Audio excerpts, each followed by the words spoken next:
तो जैसा कि हमने लास्ट एपिसोड के अंदर देखा था, युवान जी जो होता है वो डांसिंग सूज का इस्तेमाल करता है, जिसे देखने के बाद में जो वो किलर होता है वो हैरान होते हुए अपने मन में सोचता है कि क्या ये सुपर नेचुरल आइटम है। और अब युवान जी के इतना सोचते के साथ ही हम देखते हैं कि वहाँ पर जो डांसिंग सूज होते हैं उनकी नोटिफिकेशन आती है, जो कि बोलते हैं कि क्या तुम मेरे साथ में डांस जो है वो करना चाहोगे, यस या फिर नो। और अब इस चीज़ को देखने के बाद में वो किलर जो होता है वो हंसते हुए बोलता है कि ये तो बस मामूली से सुपर नेचुरल टाइप आइटम है नाइट वंडर। ऐसा लगता है कि तुम बहुत ही ज़्यादा घोस्ट मूवी या जो है वो देखते हो, लेकिन क्या तुम नहीं जानते हो कि जो घोस्ट होते हैं वो यंग एनर्जी से बहुत ज़्यादा डरते हैं। और अब इतना बोलते के साथ ही हम देखते हैं कि वो किलर जो होता है वो अचानक से अपनी जीभ जो होती है उसे काट लेता है। और अपनी जीभ को काटते हुए जो युवान जी होता है उसे बोलता है कि मेरी जीभ की ब्लड की एक ड्रॉप ही यहाँ पर इसे सप्रेस करने के लिए काफ़ी जो है वो होने वाली है। और इतना बोलते के साथ ही उस किलर का ध्यान जो होता है वो रेड डांसिंग सूज के ऊपर जाता है, जो कि उसी की तरफ जो है वो बढ़ रहे होते हैं, जिसे देखने के बाद में वो किलर जो होता है वो भी थोड़ा सा हैरान रह जाता है। हैरान होते हुए बोलता है कि क्या ये सप्रेस नहीं हुए। और उसके इतना बोलते ही रेड डांसिंग सूज जो होते हैं वो सीधे उस किलर की तरफ आने लगते हैं, जिन्हें देखने के बाद में वो किलर जो होता है वो अपनी स्वॉर्ड से उसके ऊपर अटैक करने की कोशिश करता है, लेकिन स्वॉर्ड रेड डांसिंग सूज के आर पार हो जाती है, जिसे देखकर किलर भी हैरान रह जाता है। लेकिन इससे पहले कि वो कुछ भी समझ पाता, जो रेड डांसिंग सूज होते हैं वो सीधे जाकर उसकी चेस्ट से टकरा जाते हैं। और अगले ही पल हम देखते हैं कि वे सीधे उसके सर से भी टकरा जाते हैं, जिसका जो वो किलर होता है वो भी हवा में उछलते हुए काफ़ी पीछे जो है वो जाकर गिरता है। और अब इस चीज़ को देखने के बाद में जो वो किलर होता है वो भी बहुत ज़्यादा हैरान जो है वो रह जाता है। और वो हैरान होते हुए बोलता है कि ये नाइट गॉड के आइटम जो है वो नहीं हो सकते, ये तो एक वॉइड है। और इतना बोलते के साथ ही वो किलर जो होता है वो हैरान होते हुए अपने मन में सोचता है कि ऐसा कैसे हो सकता है कि लेवल 1 का जो नाइट कोड है वो इस तरह का जो आइटम है उसे पोजेस करे, जो कि पूरे प्रोफेशन को भी सप्रेस जो है वो कर सकते हैं। और उस किलर के इतना सोचते ही रेड डांसिंग सूज जो होते हैं वो वापस से उसकी तरफ आने लगते हैं, जिसे देखकर वो किलर जो होता है वो भी फाइट करने के लिए तैयार होने लगता है। लेकिन इससे पहले कि वो अटैक कर पाता, रेड डांसिंग सूज जो होते हैं वो वापस से उसके ऊपर अटैक कर उसे दूर फेंक देते हैं। जिसके बाद में रेड डांसिंग सूज जो होता है वो वापस से उस किलर के ऊपर अटैक करने के लिए आते हैं, लेकिन वो किलर जो होता है वो जंप करते हुए उससे बचने की कोशिश करता है, लेकिन जो रेड डांसिंग सूज होते हैं वो जाके सीधे उसके मुंह के ऊपर अटैक कर देते हैं। और अब रेड डांसिंग सूज की पावर को देखने के बाद में युवान जी भी काफ़ी हैरान रह जाता है। हैरान होते हुए अपने मन में सोचता है कि सच में ये तो काफ़ी ज़्यादा ही स्ट्रॉन्ग है। सच में ऐसा लगता है कि जो रूल टाइप आइटम होते हैं वो हेवन डिफाइंग आइटम होते हैं, क्योंकि उन्हें किसी भी तरह से ना तो डिस्ट्रॉय किया जा सकता और ना ही किसी भी तरीके से उन्हें हराया जा सकता है। वे तुम्हें तब तक टारगेट करते रहते हैं जब तक कि तुम उनके साथ में जो डांस है वो करना शुरू नहीं कर देते। इसीलिए अब अगर ये किलर जो है वो यहाँ पर अपनी जो प्राइड है उसे साइड में रखते हुए जो रेड डांसिंग सूज है उसके साथ में डांस करना शुरू कर देता है, तो मैं इसके डांस के अंदर इंटरफेयर करूँगा ताकि इसके स्टेप के अंदर मिस्टेक जो है वो हो सके, जिसके बाद में इसका गेम ख़त्म हो जाएगा। और युवान जी की इतना सोचते ही हम देखते हैं कि रेड डांसिंग सूज के अटैक के कारण जो वो किलर होता है वो काफ़ी पीछे जाकर गिरता है, जिसे देखने के बाद में जो युवान जी होता है वो अपने मन में सोचता है कि लेकिन एक बात तो माननी पड़ेगी कि ये किलर जो है वो काफ़ी ज़्यादा ही पावरफुल है और उसकी बॉडी भी बहुत ज़्यादा ड्यूरेबल है, तभी तो ये रेड डांसिंग सूज के इतने अटैकों को झेल पा रहा है। लेकिन जिस टाइम पर इसे ये चीज़ जो है वो रियलाइज हो जाएगी कि अब ये और ज़्यादा अटैक जो है वो नहीं झेल सकता है और ना ही ये फाइट बैक जो है वो कर सकता है, तो उसके बाद में पक्का ये यहाँ से भागने की कोशिश जो है वो करेगा।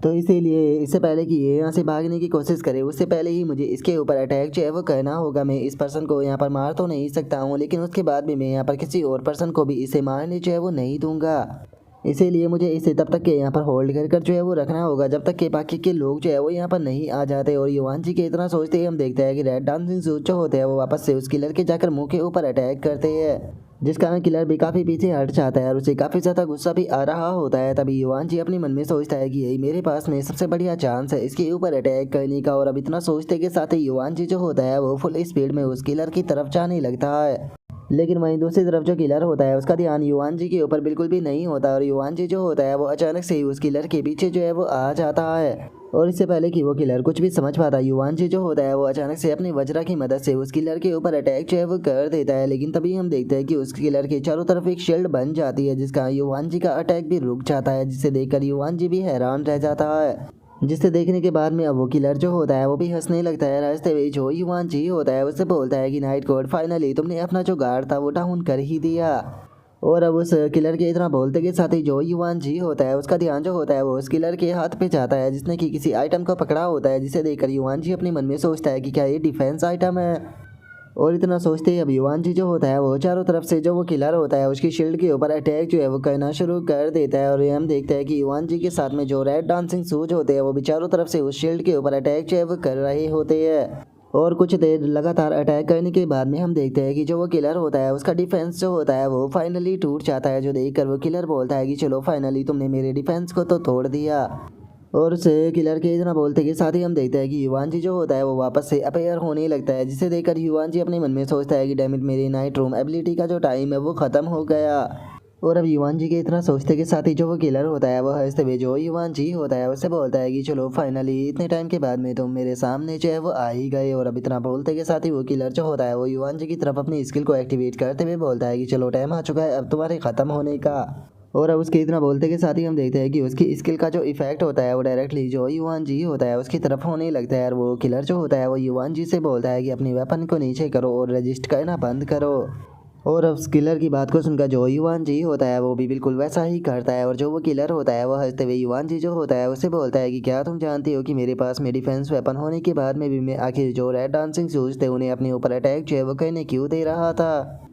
क्योंकि मैं यहाँ पर इस चीज़ का इंतज़ार जो है वो कर रहा था कि कब तुम मेरे ऊपर अटैक जो है वो करो। इसीलिए मैंने यहाँ पर इस तरह की अपॉर्चुनिटी बनाई ताकि तुम खुद आकर मेरे ऊपर अटैक जो है वो करो, क्योंकि मैं जानता था कि तुम बहुत ज़्यादा यंग और तुम आसानी से मेरी ट्रिक में जो है वो फंस जाओगे।